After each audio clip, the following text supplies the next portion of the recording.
After this morning's early explosion, perhaps no one was more affected than folks living in this trailer park. The park is located right behind the chemical plant. The El Dorado Water Commission says that they are legally not responsible for compensating the Morris family for the city's sewage damage to their home.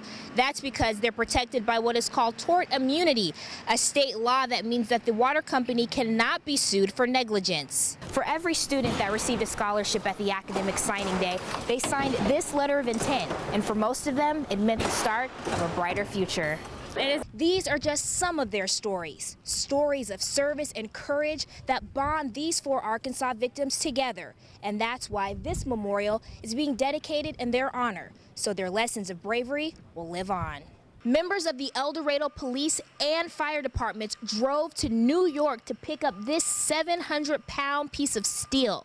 This 6.5-foot beam is a piece of what remains from Tower 1 of the World Trade Center.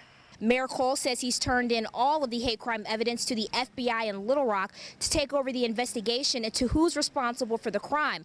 As for the police chief, Byron Sarter, we tried reaching out to him but haven't heard back. Brea Douglas, NBC 10 News. I'm standing where construction will take place for the Monticello Bypass, a 20-mile road that will eventually connect to the future I-69 route. The bypass alone is estimated to cost just over $13 billion. Georgia Pacific does want to emphasize that they aren't laying any workers off at this time, but they are letting their employees know that they can voluntarily take time off or use some of their vacation time until the dams open up and water begins flowing again to the Ouachita River. Brea Douglas, NBC 10 News. I'm standing in the middle of the hayfield, and farmers like Rusty Hayes say around this time of year, the grass should be coming up to a person's knees.